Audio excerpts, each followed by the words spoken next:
শ্রাবণের ধারায় ভিজছে গোটা বাংলা। উত্তর থেকে দক্ষিণ সর্বত্রই চলছে বিক্ষিপ্তভাবে বৃষ্টিপাত। কিন্তু এমন অবস্থার কতদিন, কি বলছে আবহাওয়া দফতর, চলুন দেখে নেওয়া যাক। শ্রাবণের ধারায় ভিজছে বাংলা। দেবাদিদেব মহাদেবকে সন্তুষ্ট করার সব দায়িত্বই নিয়ে নিয়েছে এই প্রকৃতি, এটা বলাই যায়। তাই উত্তর থেকে দক্ষিণ সর্বত্রই আকাশের মুখ ভার। থেকে থেকে দফায় দফায় বৃষ্টি চলছে দক্ষিণবঙ্গের জেলাগুলিতে। বুধবার সারাদিনে মোটামুটি ভাবে বৃষ্টিতেই ভিজেছে তিলোত্তমা। কিন্তু আজ কেমন যাবে আবহাওয়া, কি জানাচ্ছেন আবহাওয়াবিদ?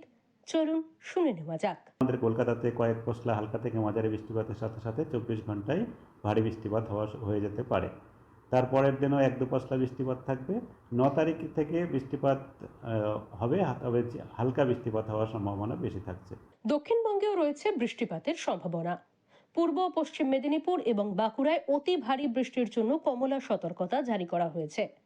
কোথাও কোথাও 200 মিলিমিটার পর্যন্ত বৃষ্টিপাত হতে পারে। কলকাতা সহ উত্তর ও দক্ষিণ 24 পরগনা, পূর্ব মেদিনীপুর, পূর্ব বর্ধমান, হাওড়া ও হুগলিতে হলুদ সতর্কতা জারি করা হয়েছে। সব জেলাতেই বজ্রবিদ্যুৎ সহ হালকা থেকে মাঝারি বৃষ্টিপাতের সম্ভাবনা থাকবে। দক্ষিণবঙ্গে বৃষ্টিপাত একই রকম বা একটু বেশিও হতে পারে। সেখানে ভারী থেকে অতি ভারী বৃষ্টিপাত বাঁকুড়া, পূর্ব পশ্চিম মেদিনীপুর জেলাতে হওয়ার সম্ভাবনা রয়েছে। উত্তর দক্ষিণ 24 পরগনা, কলকাতা, হাওড়া এবং পুরুলিয়া, পশ্চিম বর্ধমান, ঝাড়গ্রাম এসব জেলাতে ভারী বৃষ্টিপাতের সম্ভাবনা রয়েছে।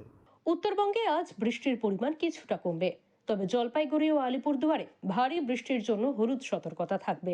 ভারী বৃষ্টিপাত এক দু জায়গায় হতে পারে, তবে বৃষ্টি বেশিরভাগ জায়গাতেই কমে যাওয়ার সম্ভাবনা রয়েছে। কেবল এক দু জায়গায় করে ভারী বৃষ্টিপাতের সম্ভাবনা থাকছে।